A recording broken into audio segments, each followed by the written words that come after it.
Have you ever read a poem that just grabs you and pulls you along?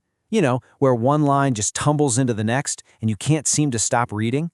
Well, there's a secret technique behind that, a kind of poetic magic that makes words feel absolutely unstoppable. So let's dive in and crack that code together. First things first, before we even put a name to this thing, I just want you to feel it. Let's experience this device in action, right now. Just listen to how this line from the great John Keats sounds. Its loveliness increases. It will never pass into nothingness. Did you hear that? My voice didn't stop at the end of the first line. It just kept on going. So what is it about that little break that creates that feeling of momentum? That sense that the thought is literally running on without taking a breath? That's the feeling we're here to unpack. Well, that unstoppable feeling, it actually has a name, and it's one of the coolest tools a poet has in their entire toolkit. It's called Enjambment. So the textbook definition sounds a little fancy, right? But put simply, it's just when a thought in a poem doesn't stop where the line does. Instead, it spills right over into the next one, with no punctuation, no comma, no period to hit the brakes. It really just boils down to these three things. 1, the meaning keeps going. 2, there's no punctuation to stop you. And 3, it's all about creating a feeling. Maybe it's speed, maybe it's suspense, or maybe it's just a big rush of emotion. All right, now that we get the what, let's build your toolkit for the how. How do you spot this thing out in the wild? This is the practical, hands-on part, so let's get into it. Trick number 1 is probably the easiest. Just ask yourself, does the idea actually stop here? If the line sort of leaves you hanging, yeah, you're probably looking right at Enjambment. For example, take a line like, "The sun rose slowly." See? It just hangs there. Your brain is practically screaming, "Slowly what? Over what?" You need to jump to that next line to figure out what's happening. Over the trembling hills. Okay, trick number 2. Time for a little detective work. Instead of looking for what is there, I want you to look for what's missing. If you get to the end of a line and there's no comma, no period, no semicolon, that's a huge clue right there. And this might just be the most powerful trick of them all. Trust your own voice. I'm serious. Read the poem out loud.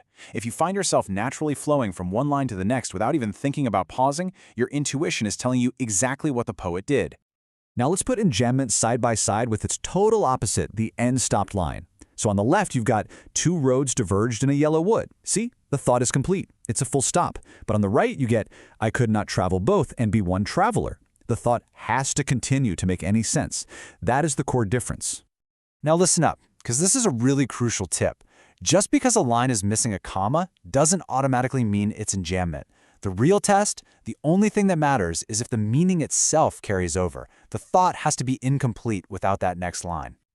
So, we know what it is, and we've got our toolkit to spot it. But why? Why do poets even bother with this? What's the artistic goal?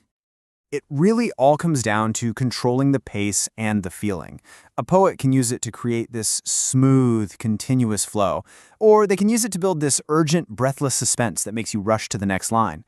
It can create a mini cliffhanger, making a word at the start of the next line feel extra powerful. Or it can just make a poem sound more natural, more like the way we actually talk. Okay, now for the really fun part. Let's see this device in action in some of the most famous poems ever written. I promise, once you know what to look for, you're going to start seeing it everywhere. So, in Robert Frost's famous poem, that break right after the word both literally pulls you into the next line, making you, the reader, feel like that one traveler who has to continue on the journey. The structure is doing the exact same thing as the words. It's brilliant. And yep, even Shakespeare was all over this.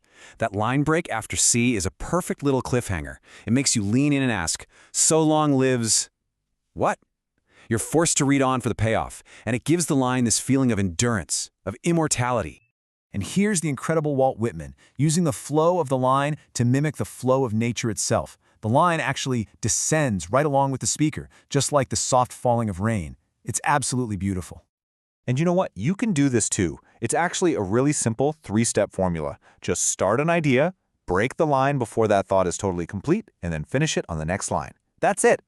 For instance, you could write something like, I walked alone through the empty street, wondering where all the laughter had gone. That break after street creates this little pocket of silence, right? A moment of emptiness, before the feeling of wondering pulls you forward. It's such a simple move, but it adds so much emotional depth. So the next time you open a book of poetry, or hey, even when you're just listening to your favorite song lyrics, keep your eyes peeled. Now that you see it, where else will you find that hidden meaning, that secret story, just waiting for you right beyond the break? The code is officially cracked. Now it's your turn to go find it.